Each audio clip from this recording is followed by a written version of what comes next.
সারা দেশে এখন এই ছবি। বাংলাদেশে সংখ্যালঘু হিন্দুদের ওপর অত্যাচার, মারধর, খুনের প্রতিবাদে সারা দেশের বিভিন্ন জায়গায় প্রতিবাদে সামিল হয়েছে হিন্দুত্ববাদী সংগঠনগুলি। একদিন আগে দিল্লিতে বাংলাদেশ হাইকমিশনের সামনে বিক্ষোভ হয়। 23শে ডিসেম্বর মঙ্গলবারও বাংলাদেশ হাইকমিশনের সামনে বিক্ষোভ শুরু করেন বিপুল সংখ্যক হিন্দুত্ববাদী সংগঠনের নেতারা। বজরং দল, বিশ্ব হিন্দু পরিষদ থেকে শুরু করে আরও কয়েকটি সংগঠন যোগ দেয় বিক্ষোভে। বাংলাদেশে দীপু চন্দ্র দাসের হত্যার প্রতিবাদে বিক্ষোভ করতে থাকেন ভিএইচপি কর্মী সমর্থকরা। দীপু দাসের হত্যার বিচারের দাবিতে বিক্ষোভ চলতে থাকে। বাংলাদেশ হাইকমিশনের সামনে মোতায়েন করা বিপুল সংখ্যক পুলিশ বাহিনী বিক্ষোভকারীদের আটকানোর চেষ্টা করে। সেই সময় বিক্ষোভকারীদের আটকানোর চেষ্টা করলে পুলিশের সঙ্গে সংঘর্ষ হয়। বিক্ষোভকারীদের তরফে ব্যারিকেড ভাঙার চেষ্টাও করা হয়। পরিস্থিতি উত্তপ্ত হয়ে ওঠে।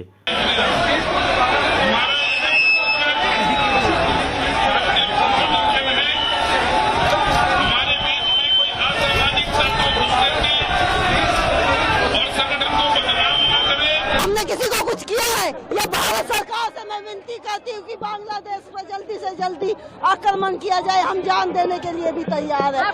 बांग्लादेश नहीं, कोई जगह अरे क्या होगा, हम तैयार है। 2 रोटी यहाँ खा रहे, 2 बार खाएंगे। वहाँ भी इंसान जाते हैं, जानवर नहीं। बांग्लादेश नहीं, सुअर की औलाद है। बांग्लादेश में हिंदुओं के ऊपर अत्याचार चल रहा। मोहम्मद यूनिस गवर्नमेंट आने के बाद देवालयों को तोड़ने का काम, हिंदू महिलाओं के ऊपर अत्याचार, हिंदू युवकों को, हिंदुओं को हत्याकांड चल रहा। ये तुरंत रोकने के लिए विश्व में प्रजास्वाम्य कंट्रीज आगे आना चाहिए। দিল্লির পাশাপাশি অন্যান্য রাজ্যেও তুমুল বিক্ষোভ করেন হিন্দুত্ববাদী সংগঠনের সদস্যরা। শিলিগুড়িতে দীপু দাসের হত্যার প্রতিবাদে বিক্ষোভ করে হিন্দু জাগরণ মঞ্চ এবং বিশ্ব হিন্দু পরিষদ। आज विश्व हिंदू परिषद और हिंदू जागरण मंच सामूहिक सबके लगाकर एक बार फिर सिलीगुड़ी की राजपथ पर उतरने का मजबूर हुई।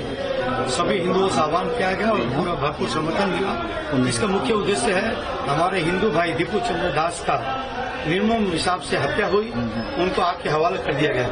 এদিকে ঢাকায় ভারতীয় হাইকমিশনারকে ডেকে পাঠায় বাংলাদেশের বিদেশ মন্ত্রক। এর মধ্যেই সাক্ষাৎকারে বাংলাদেশের প্রাক্তন প্রধানমন্ত্রী শেখ হাসিনা জানিয়েছেন সে দেশের বর্তমান পরিস্থিতির জন্য দায়ী ইউনূস সরকার।